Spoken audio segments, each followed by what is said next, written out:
السلام عليكم. لا تنسوا الإعجاب بالفيديو والاشتراك في القناة تشجيعا لنا لنستمر بنشر المزيد إن شاء الله. السلام عليكم. اليوم جبت لكم واحد القصة اللي غادي تجمد لكم الدم في العروق. قصة السفاح اللي كان كيتصيد طالبات الجامعة، وكان ورا واحد من أشنع الجرائم اللي عرفتها أمريكا.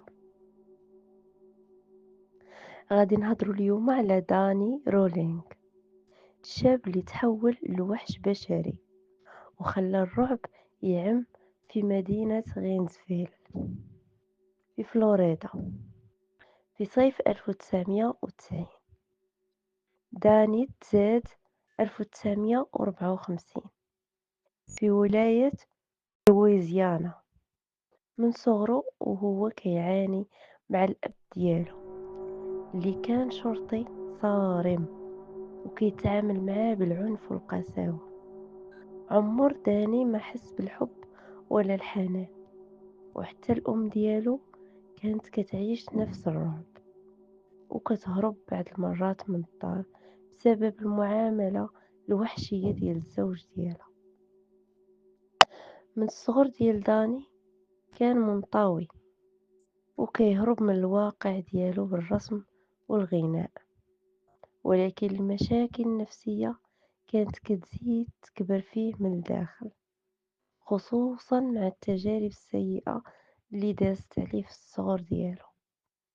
في المراهقة بدا كيسرق وكيدير جرائم صغيرة، ومن بعد دخل الحبس.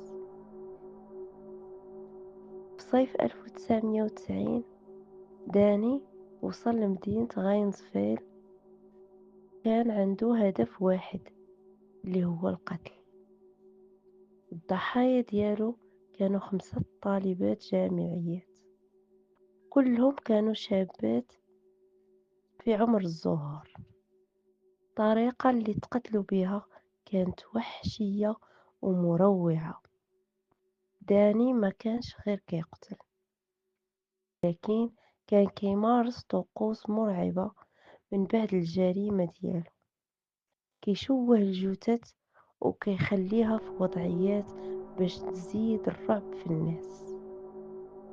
الشرطة كانت حايرة في هاد الجرائم اللي وقعات بسرعة وحدة من ورا الأخرى، وفي مدة قصيرة الناس في غايونسفيل ما بقاش عندهم النوم. شي ولا كيخاف لدرجة أنهم ولاو كيديروا السلاح تحت المخدة كينعسوا به. ولكن داني كان داير جريمة من قبل في ولاية أخرى. سرق واحد السيارة ومن بعد تشد في حالة أخرى تماما، وبالصدفة بداو المحققين يربطوا الخيوط حتى لقاو أدلة في المخيم كان فيه.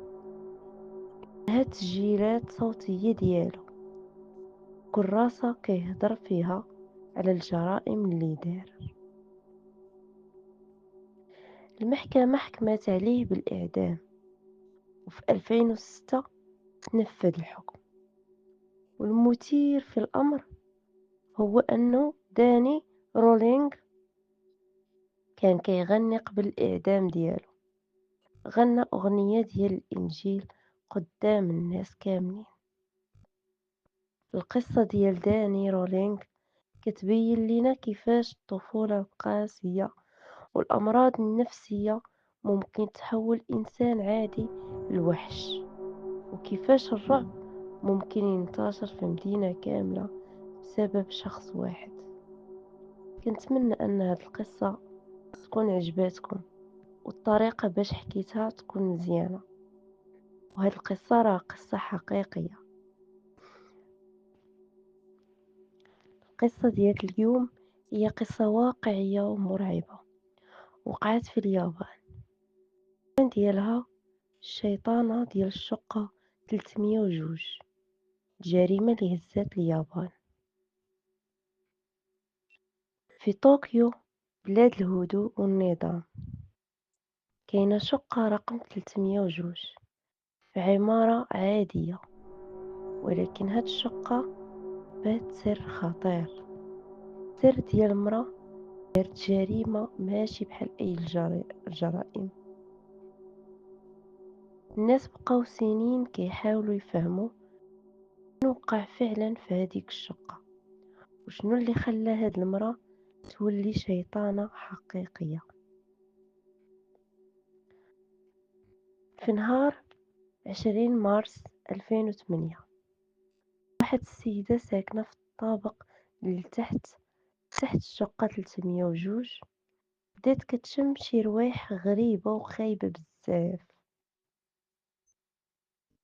ما علينا، كتقول هاد المرا أنا عايشة هنا من 10 سنين، ولكن عمرني شميت بحال هاد الريحة.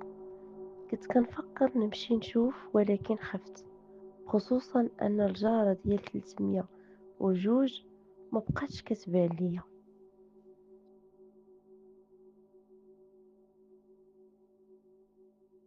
بلغات البوليس وجاو يفتحوا الباب. هنا كانت الصدمة. في الثلاجة الكبيرة ديال المطبخ لقاو جثة ديال راجل مقطعة ومخبية في أكياس بلاستيكية. الجثة كانت مقطعة بطريقة دقيقة بحال شي جزار محترف. اللي زاد الصدمة هو أن الجثة كانت ديال راجل الجارة روشي، اللي كانت مراته ميكاكو كتقول للناس أنه سافر للخدمة. البوليس شد ميكاكو ولكن ما كانتش خايفة، بالعكس كانت كتجاوب ببرودة. قالت ليهم بالحرف كنت كنكرهه، دار فيا بزاف ديال الحوايج خايبين، وفاش قتلته حسيت براسي مرتاحة. قالت بلي سمماتو في العشاء، ومن بعد ما مات جلسات كتشوف فيه نهار كامل بلا ما دير والو، ومن بعد قررت تقطعو وتخبي الجثة ديالو باش ما يكتشفها حتى شي واحد. ومنين بداو يحققوا مع العائلة ديالها اكتشفوا أن ميكاكو كانت كتعاني من مشاكل نفسية من صغرها. كانت كتقطع في راسها وعندها هوس بالموت والجثث. حتى في المراهقة كانت عندها دفتر تاع الرسم فيه مشاهد ديال القتل، وحتى كتب فيها كيفاش غادي تقتل راجلها في المستقبل. المحاكمة ديالها كانت مثيرة. الدفاع حاول يقول أنها مختلة عقليا، ولكن الخبرة النفسية بينت باللي كانت عارفة شنو كدير. في الآخر تحكمات عليها بالسجن المؤبد، وما بقاتش كتبغي تهضر مع الصحافة. ولكن واحد المراسلة كتقول أنها كتبت يوميات في السجن، وملي كتسولها واش ندمتي كتجاوبها أنا ما ندمتش، أنا غير سبقته ليعود يكون غيقتلني في شي نهار. القصة ديال ميكاكو كتحطنا سؤال خطير: شنو اللي كيقدر يحول إنسان عادي لوحش بدم بارد؟ واش المجرم كيتخلق مجرم من صغره، ولا الظروف هي اللي كتصنعه؟ على كل حال شقة 302 بقات مسدودة، والناس الحومة ديما كيضربوا أخماس في أسداس. فعلا هذه نهاية القصة، ولا كاين شي سر باقي ما تكشفش لحد الآن؟ هاد القصة اللي غادي نعاود لكم اليوم وقعت في واحد البلاصة قريبة من شاطئ مولاي بوسلهام. الشاب سميتو يوسف، في عمره 19 عام، كان خدام مع خالو في الصيد، كيخرجوا بكري مع الفجر في القارب وكيصيدوا حتى الغروب.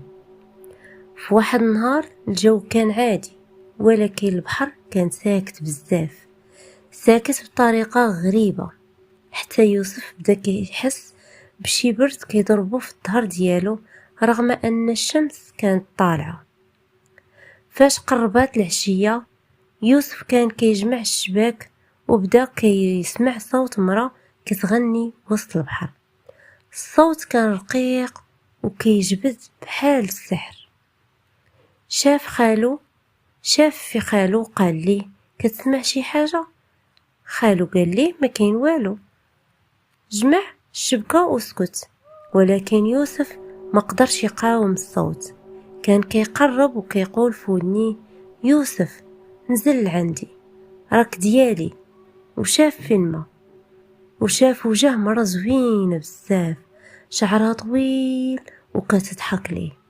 نسى كل شي ووقف وبدا كينزل من القارب حتى خالو شافو هو يجرو من كتفو بصعوبة وقال ليه راه النداها ديال البحر كتجبد الراجل باش تغرقهم، كتجذب الرجال باش تغرقهم وتخليهم عبيد تحت الماء. رجعوا للدار ويوسف ما بقاش هو هداك كان كل ليلة كيحلم بيها وكيفيق مغسول بالعرق وكيبكي وكيقول هي كتعيط ليا كتقول لي رجع ليها. مشاو عند الفقيه وقال لهم يوسف تعرض للسحر البحري ونداها راه جنية ساكنة في الماء كتختار الرجال اللي عندهم قلب ضعيف وكتديهم معاها. ومن هذاك النهار حبسوا على يوسف البحر، ما بقاوش كيخلوه يمشي ليه. المهم بلا ما نطول عليكم وندخل في القصة اللي وقعت في دوار قريب من تارودانت.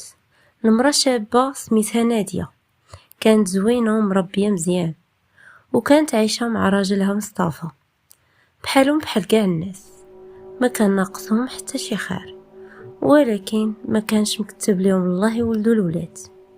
6 سنين هما كيدوروا بين الطبة والرقعات والو ما تبدل حتى شي حاجة.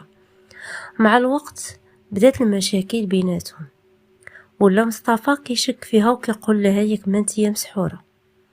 المهم بقاو على هاد الحال حتى لواحد النهار كانت نادية كتسوس في الدار ديالها وكانت كتسوس في الزرابي وتحت الركاني حتى لاحظت واحد الريحة خايبة جاية من تحت من واحد الركن. حكات الارض شوية حتى خرج ليها خنشة ملفوفة في الثوب ومربوطة بخيط كحل، وملي حلات الخنشة تصدمات، لقات التصويرة ديالها مع راجلها مطوية ومعاها شعر وشوية ديال التراب ومعاها كتابة غريبة بالدم ديال الحيوانات. فهمت مباشرة انها ضحية ديال سحر مدفون. مشات كتشوف راقي معروف في مراكش، ومن اول ما شاف السحر قال لها هاد السحر معمول باش يفرق بيناتكم ويتسد عليكم باب الولادة،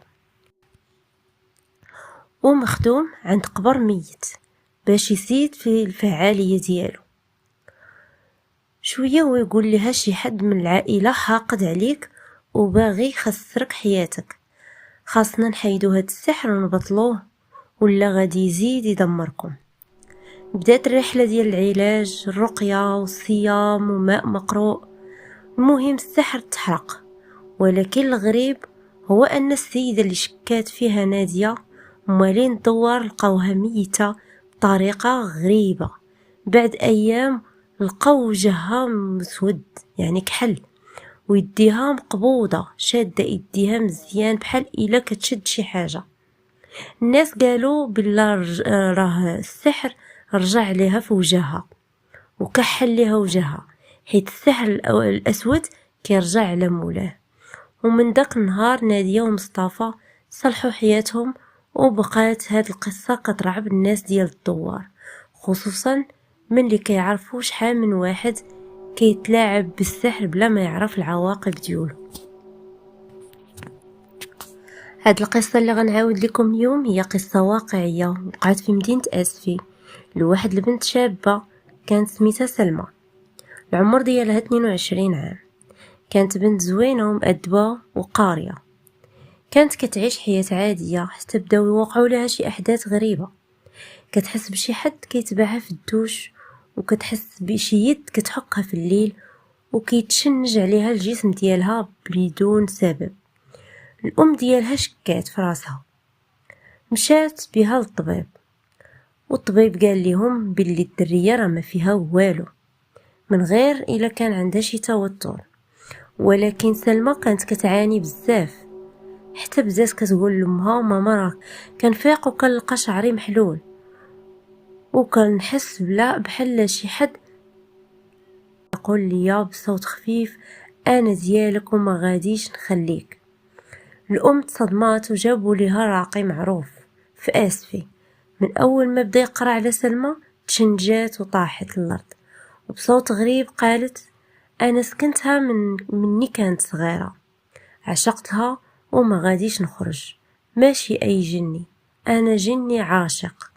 الراقي سول كيفاش دخلتي فيها؟ جاوب جني بصوت متقطع فاش مشات البحر وهي صغيرة كانت كتعوم في الليل، وانا شفتها وعجباتني وقررت نعيش فيها. سلمى بلا ما تحس كانت كتتهرب من الزواج، وكتحس بالقيء كل ما حد يجي يطلبها. الجني كان كيغار ويبقى وكيبغيها غير ليه. بداو العلاج، ولكن كل ما الراقي كيزيد القرايه كتولي حالتها خايبه بزاف. كانت كتغوت وكتبدا تبكي وكتقول خليني معاه، كنحس بالحب معاه، علاش بغيتو تفرقونا؟ من بعد شهور ديال الرقيه والصيام والماء المرقي بدات سلمى تحس شويه بشويه، ولكن الراقي قال لهم الجني مازال كيراقبها، خاصها تحصل راسها يوميا وما تقربش من البحر ولا الاماكن المهجوره. دابا سلمى بخير، ولكن كل ليله كتفيق مع 3 ديال الصباح وكتحس بريحه غريبه في الغرفه، وكأن شي حد واقف حداها وكيردد في ودنيها انا ديالك وغادي يرجع. قصه الجن العاشق ماشي خرافه، كاينه وممكن توقع لاي بنت، خصوصا اللي ما كيحصنش راسو، وكتفتح الباب للعالم اللي ما كيبانش. السلام عليكم، مرحبا بكم معايا، كنتمنى تكونوا بخير وعلى خير. وإلا كنتم محبي قصص الرعب فراه هاد القناه دارت لكم. اليوم غادي نحكي لكم قصه جديده على الدار الغريبه. انا سميتي مروه، واليوم جيت نعاود لكم قصتي اللي عمري نساها. بدات القصه ديالي مني كانت عندي 15 عام، ملي واحد النهار قررنا انا ووالديا نتحولوا لواحد الدار جديده، بحكم ان ديك الدار كانت قريبه الخدمه ديال بابا، وكانت هذيك الدار حدا واحد الغابه كيقولوا باللي كان فيها بزاف ديال الحيوانات مفترسه. المهم صافي جمعنا حوايجنا مع ديك 10 ديال الصباح نهار اثنين، مشينا قاصدين ديك الدار، ومني وصلنا حلينا الباب وتصدمنا في داك المنظر اللي شفنا. كانت الدار زوينه وكانت واسعه ومجموعه مزيان، ولكن كانت كتبان قديمه شي شويه واحد شويه. المهم بقينا كنتعرفوا على الدار، والوالدين ديالي بقاو كيتناقشوا على الامور ديال الدار، وانا ديك الساعه كان شادني الفضول نطلع للطابق الثاني، ومشيت نجري. طلعت ووصلت للاول بيت كان انفاس مع الدروج. مشيت حليته وكانت كتبان فيه الظلمه، مشيت حليت الشرجم باش يدخل لي الضوء، وملي حليته ديك الساعه تصدمت.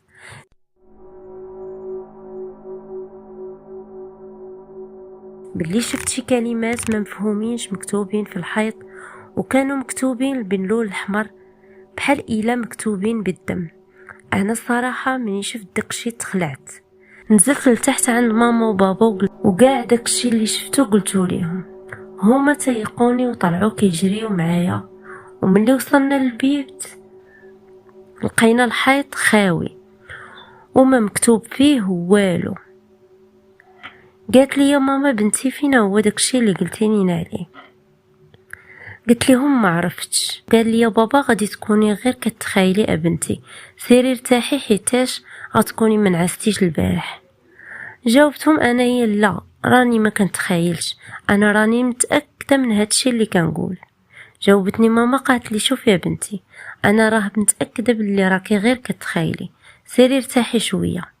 المهم نزلوا وخلاوني طايح فيا النص.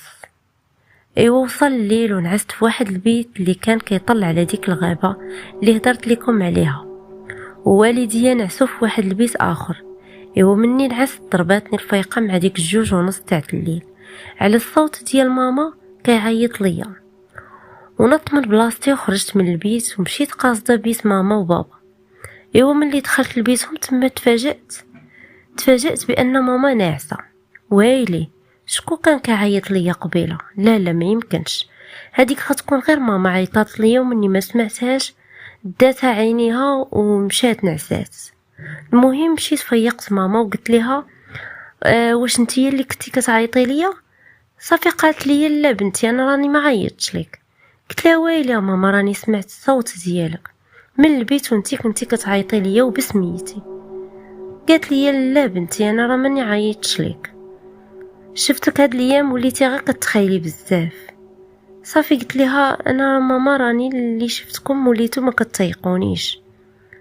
المهم قالت لي شوفي يا بنتي، انتي دابا غير كتخيلي، سيري نعسي حتى الغدا وانا متاكده بلي غتكوني حسن.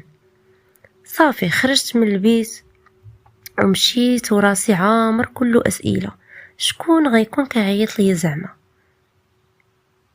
لا ما يمكنش غيكونوا هما، لا ما يمكنش، انا ما خاصنيش نفكر في بحال هاد الامور. مشيت غسلت وجهي بالماء بارد على اساس باش يمشي داك التوتر والخوف اللي كان فيا. وملي تميت غادا البيت شفت باب بيتي مسدود بوحدو.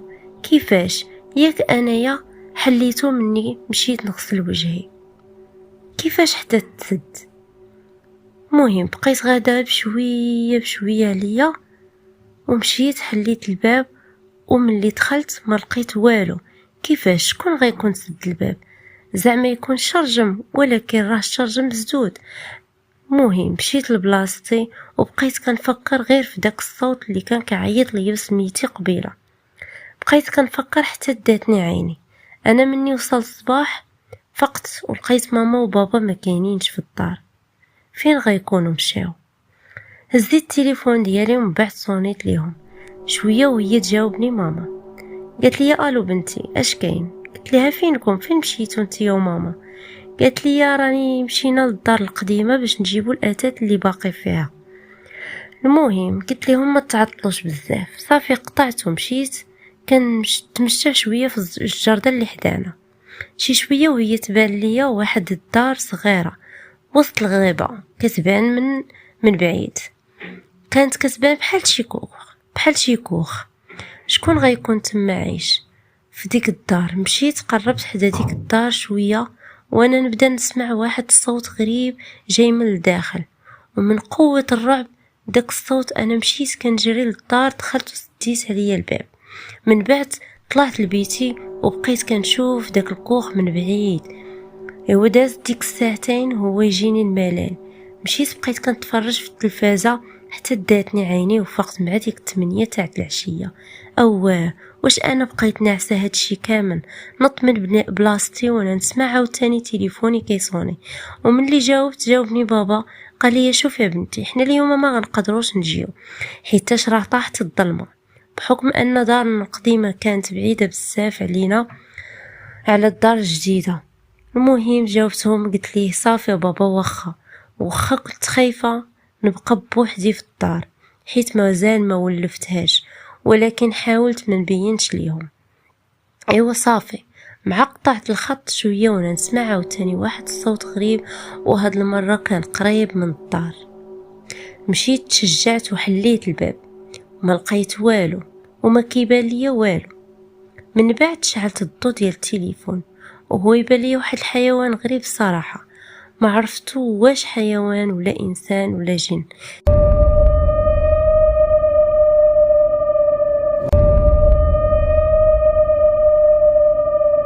يكون كيدير هاد الاصوات، واش غير نكون غير كنحلم ولا كنتخايل؟ تلفت مني شفت الشكل تاعو.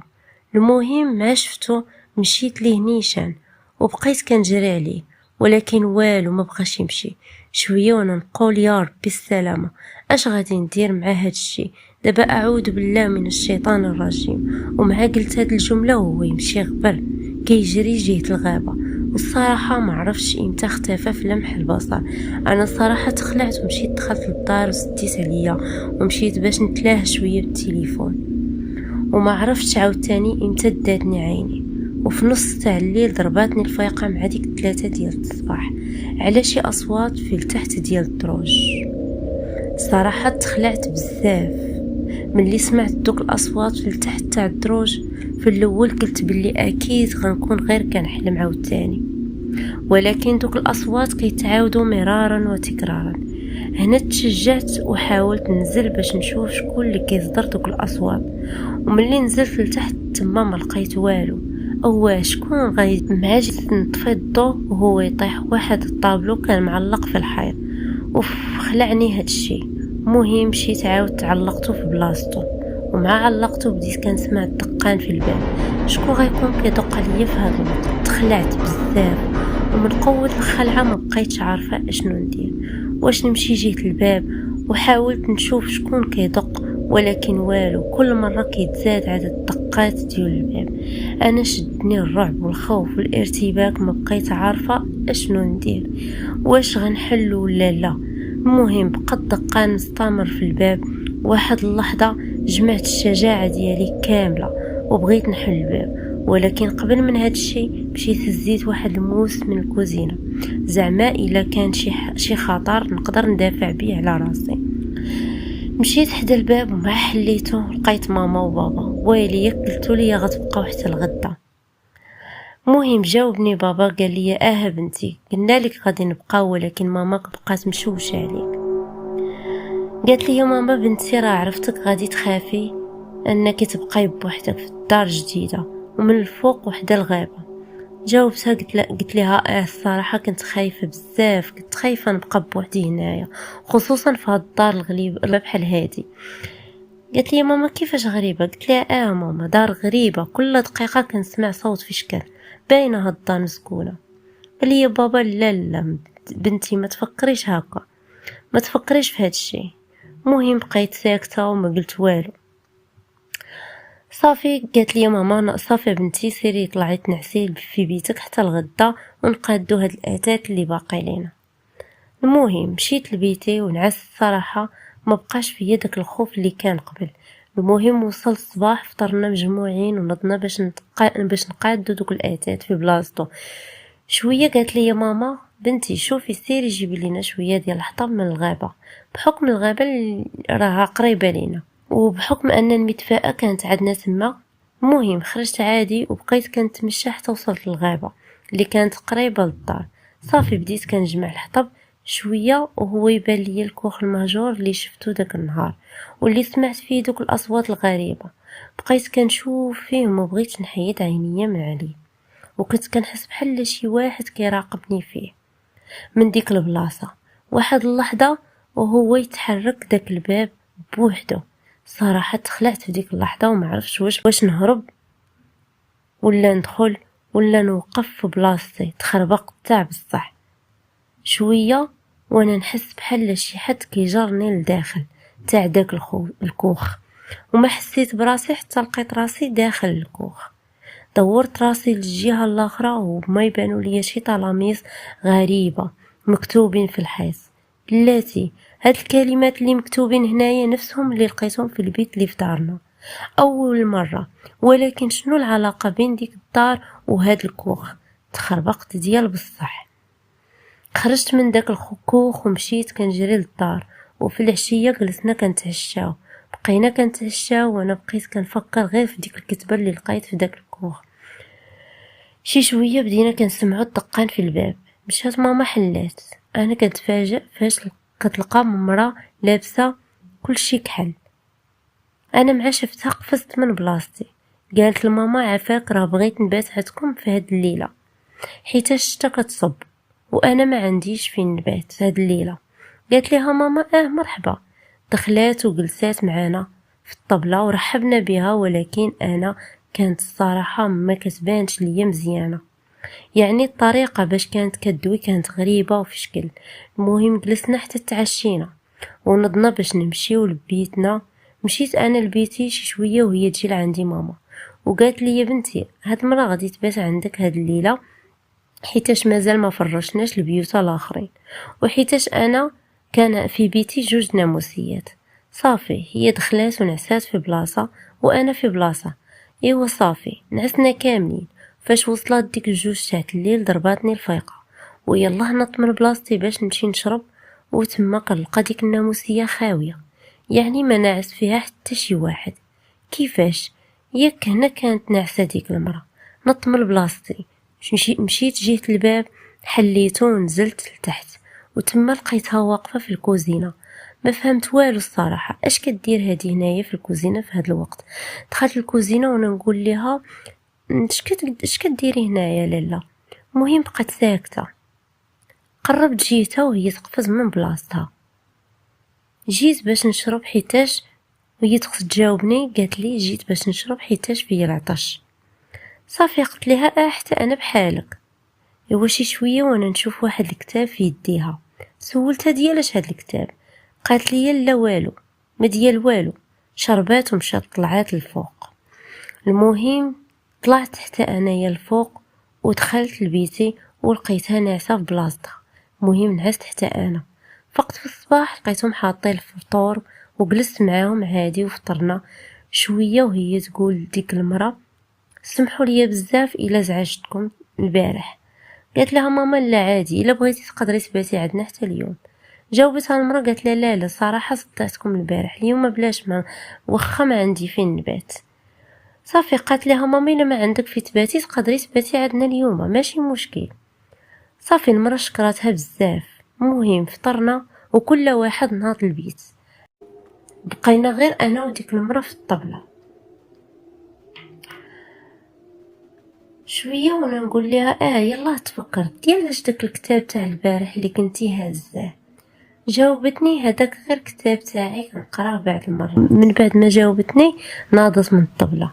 ايوا صافي خرجت للغابه اللي حدانا وبقيت كنشوف وكنتفكر داك الشيء اللي شفت في داك الكوخ. المهم وصل الليل جلسنا تعشينا ومشينا نعسو.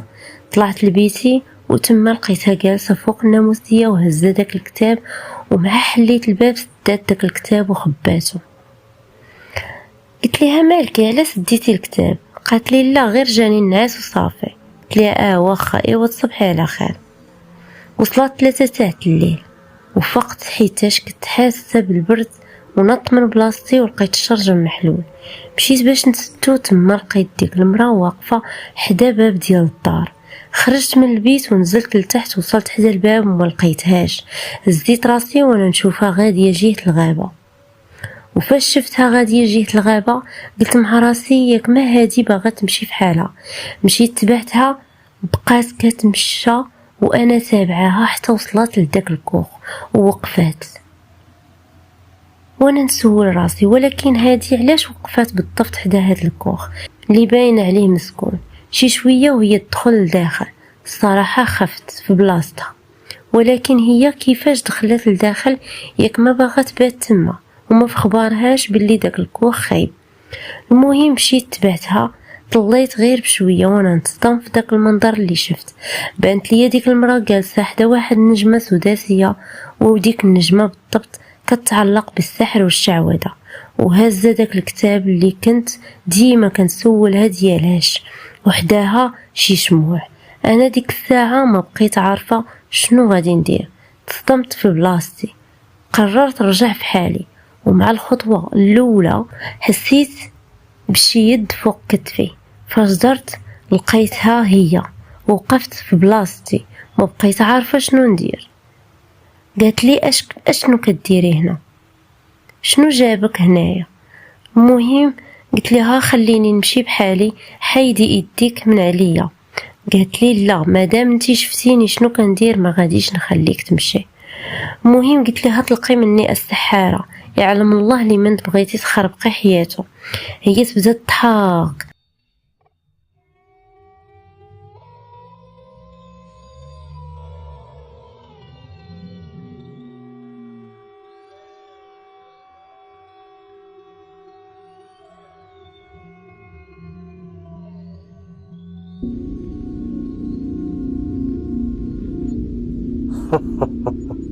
اللي كنتي ووالديك اللي من غادي نخربها كيف ما خربتوا لي حياتي ودخلتوا لي لداري. قلت لها انا كيفاش؟ شنو بغيتي تقصدي؟ قالت لي كيفاش؟ قالت لي خديتوا لي داري، هذيك الدار راه ديالي. المهم انا رجعت للور، ما بقيت فاهمه والو، ويالله بغيت نمشي غوتات، وقالت بصوت عالي شويه وانا نحس بحال شي جوج شاديني من يديا جروني عندها بدون ارادتي. حطات ايديها على راسي وانا نغيب، ما عقلت على والو حتى الصباح.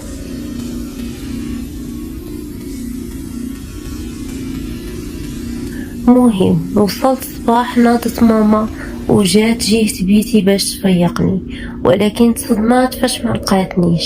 قلبت الدار كاملة ولكن ما لقاتنيش.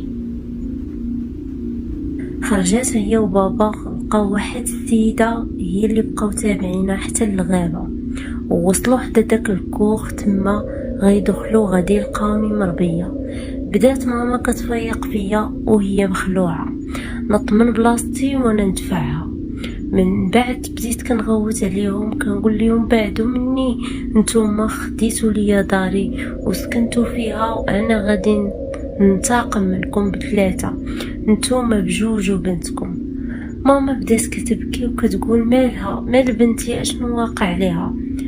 صافي بابا قال لها سيري وجدي الطوموبيل وانا غادي نجيبها. مهم شدني بابا وهزني للطوموبيل وداوني عند واحد الراقي. نط ما بقيت فاهمه والو شنو كان واقع ليا. المهم واش انتي بخير بنتي؟ صافي جاوبتهم انا بخير، ولكن شنو وقع ليا؟ ماما جاوبتني بنتي راه لقيناك حدا واحد الكوخ في ديك الغابه، وكنتي كدوي بواحد الطريقه غريبه، وفاش جبناك هنايا وليتي بخير. ولكن ماما كيفاش تحت لقيتوني؟ شدات لي ماما في يدي والدموع في عينيها وقالت لي لقيناك هاك حيت واحد المرأة كبيرة في العمر شكلها غريب جات عندنا للدار وقالت لينا بنتكم راه خاصكم تعاونوها، راها في الدار اللي في الغابة، ولكن الوقت ضيق. المهم ما فهمنا والو، ولكن تبعناها وبالفعل لقيناك تما. ولكن شكون هاد المرأة؟ واش شفتوها؟ جاوبتني ماما منين فيقناك ما بقاتش، بحال إلا تبخرات قدام عينيها. المهم انا بديت كنحس براسي ماشي هي هذيك، كنحس بشي صوت داخل ديالي كيهضر معايا وكيرجع لي الصور داك الكوخ والنجمه والكتابه وكل شيء. رجعت للدار، ولكن من داك النهار وانا كنشوف احلام غريبه وكنسمع همسات في الليل وكنحس ان القصه ما سالاتش هنايا.